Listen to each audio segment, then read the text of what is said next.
Good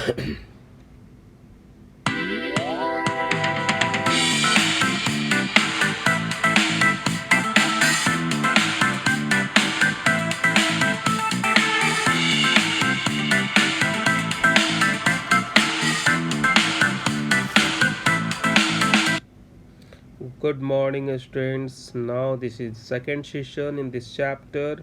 और बच्चों आज हम लोग ग्रुप 18 एलिमेंट्स के बारे में फिर से पढ़ेंगे। उनके जो जेनॉन के कंपाउंड्स थे उनका ज्योमेट्रिकल स्ट्रक्चर देखेंगे। तो आपने देखा ग्रुप 18 के एलिमेंट्स कौन कौन से हैं, फिर से देख लो एक बार। Helium atomic number 2, neon atomic number 10, argon atomic number 18, krypton atomic number 36, xenon atomic number 54 and radon atomic number 86. So my dear students, what are the objectives for the today's session? We are going to study about xenon, oxygen और fluorine, यानी कि xenon किस तरीके से oxygen और fluorine के साथ compound बनाता है, उसकी ज्योमेट्री क्या होती है, उसके बारे में पढ़ना है। हम एक रिवीजन सेशन ले रहे हैं आज आपके लिए कि हाइब्रिडाइजेशन और नंबर ऑफ हाइब्रिड ऑर्बिटल आप कैसे फाइंड आउट करते हो।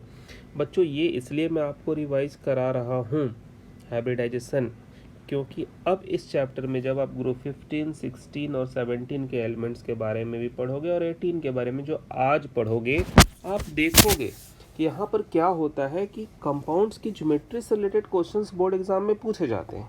तो अगर आपने बच्चों अच्छे से तैयारी कर रखी है, आपको एक रिवीजन क्लास में आज करा देता हूँ, तो आपके लिए बहुत आसान हो जाएगा। और आप पढ़ेंगे एप्लीकेशन और यूजेस ऑफ ग्रुप 18 एलिमेंट्स। सो आज का हमारा मेन ऑब्जेक्टिव्स है इस 3 टॉपिक को कंप्लीट करना, और इसके साथ ही आपका ग्रुप 18 जो एलिमेंट्स है वो आज आपका कंप्लीट हो जाएगा। And then from the third session हम स्टार्ट करेंगे कॉम्परेटिव स्टडी अबाउट ग्रुप 15, 16 और 17 के एलिमेंट्स के जो जनरल कैरेक्टरिस्टिक्स होंगे। तो चलो बच्चों आज के हम अपना सेशन स्टार्ट करते हैं।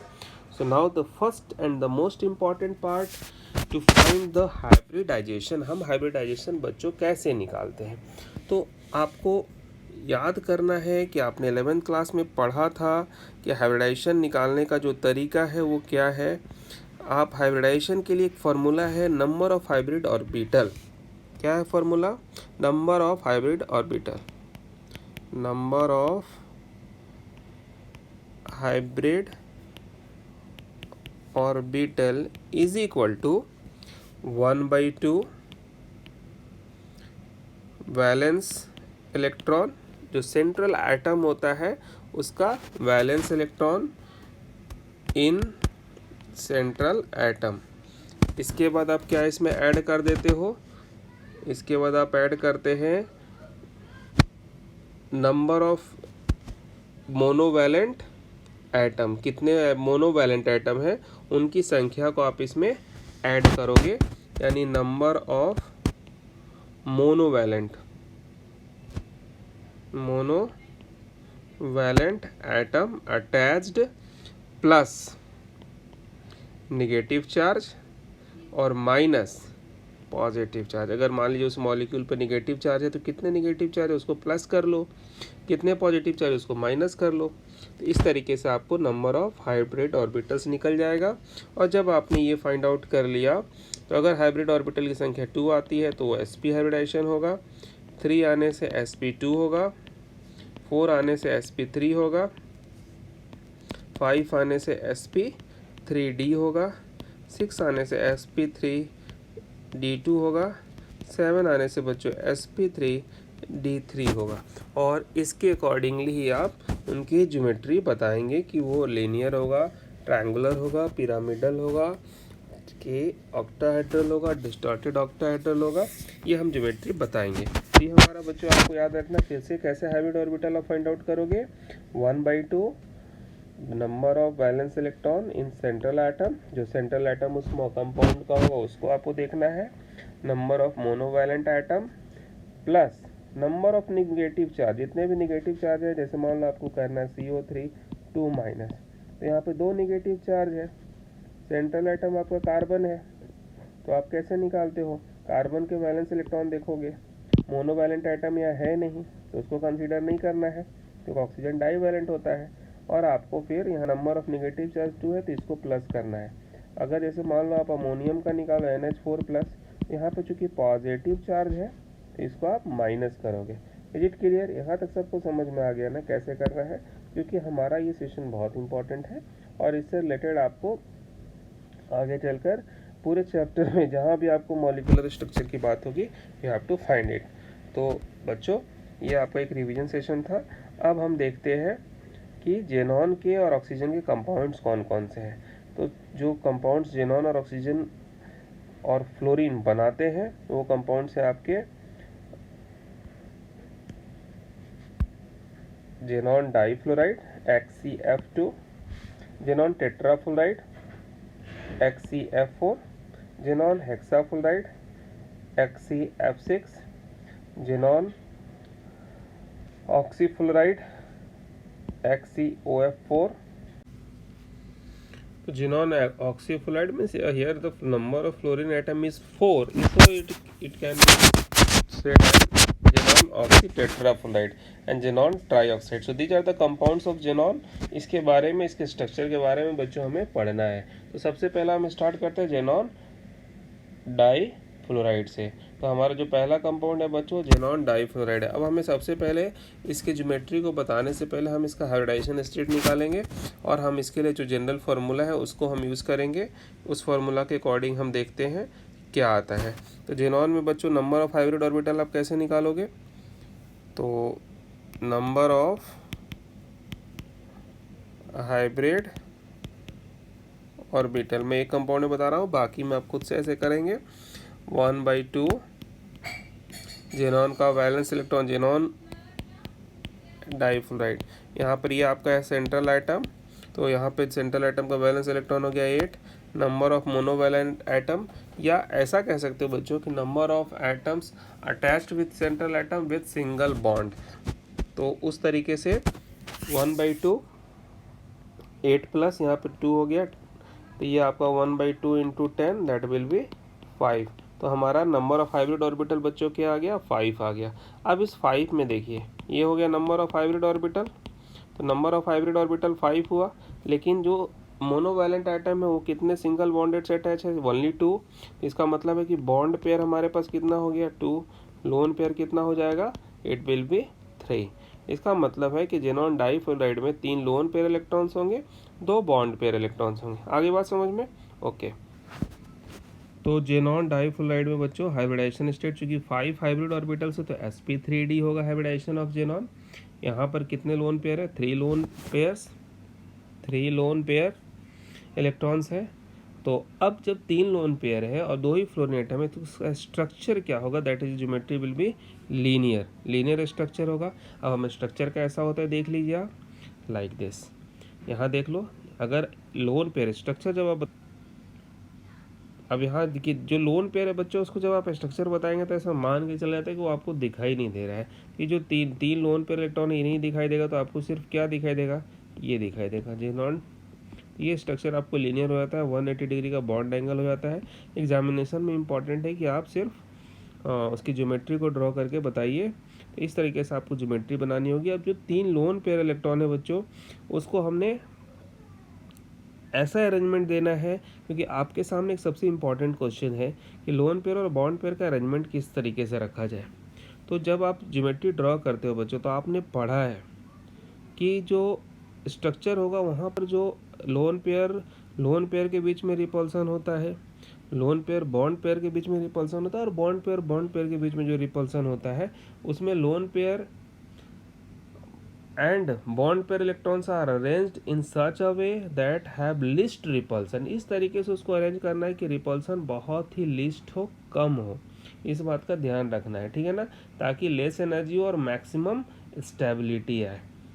तो यहाँ पर आप देख लो हमने क्या किया है, इक्वेटोरियल पोजीशन पर जो भी लोन पेयर इलेक्ट्रॉन्स है उनको हमने रखा है ताकि एक स्टेबल अरेंजमेंट बन सके, लोएस्ट एनर्जी हो मॉलिक्यूल के पास और मिनिमाइज रिपल्सन मिनिमम हो सके और हमारा मॉलिक्यूल स्टेबल हो सके। आगे बात समझ में? तो जब भी आप ज्योमेट्री ड्रॉ करते हो तो उस समय इस पॉइंट को ध्यान में रखा जाता है कि where should be lone pair electrons kept और placed so that there will be minimum repulsion, क्योंकि लोन पेयर के बीच में मैक्सिमम रिपल्सन होता है, वो अपने हाइब्रिडेशन के टाइम में पढ़ा होगा। अब हम दूसरे कंपाउंड की तरफ पढ़ते हैं।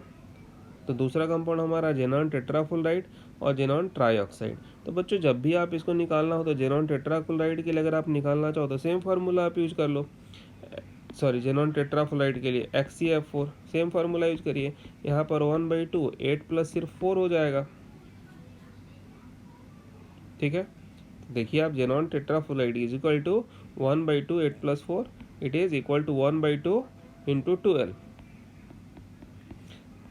आपके हाइब्रिड ऑर्बिटल की संख्या कितनी हो गई? 6। अब हाइब्रिड ऑर्बिटल 6 हो गई, number of hybrid orbital 6। Bonding pair कितना है? 4। लोन पेयर कितना होगा बच्चों? 2। आ गई बात समझ में?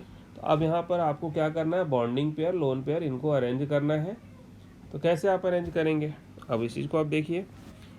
sp3 है, चूँकि आपके पास total number of hybrid orbital 6 है, तो आपका ज्योमेट्री sp3d2 होगा। हाइब्रिडाइजेशन जो होगा sp3d2 जेनॉन का होगा, 2 लोन पेयर इलेक्ट्रॉन होगा। ज्योमेट्री इसकी होगी स्क्वायर प्लेनर। कैसे होगी?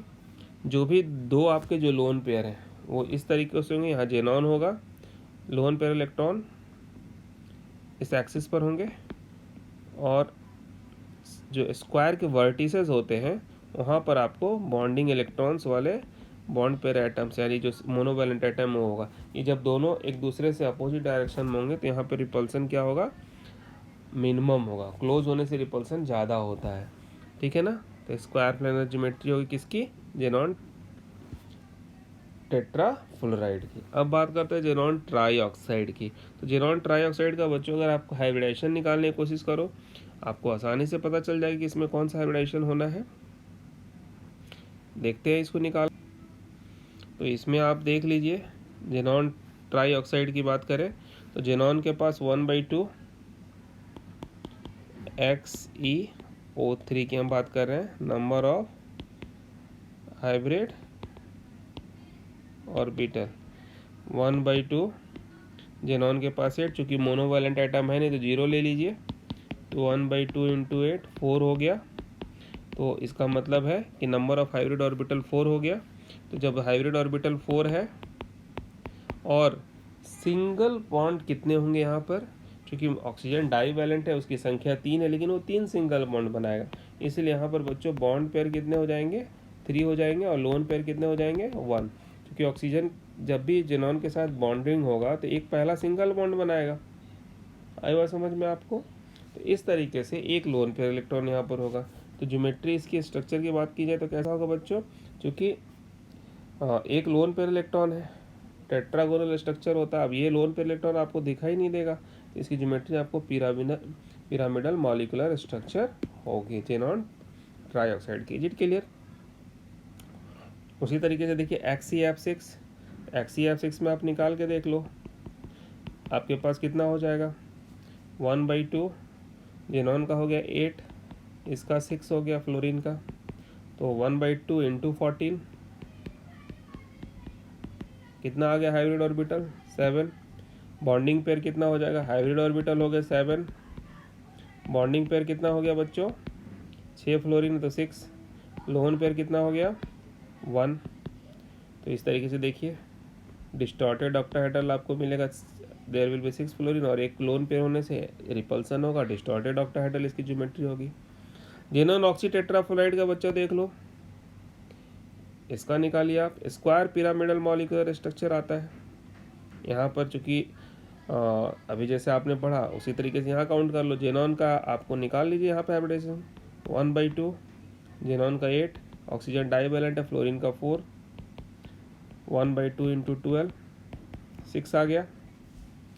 सिंगल बॉन्डेड एटम 5 है, तो बॉन्डिंग पेयर 5 हो गई एंड लोन पेयर 1 हो गई। देखिए लोन पेयर एक यहाँ पर है, क्योंकि ये स्क्वायर शेप में होगा, तो फाइनली आपको क्या मिलेगा?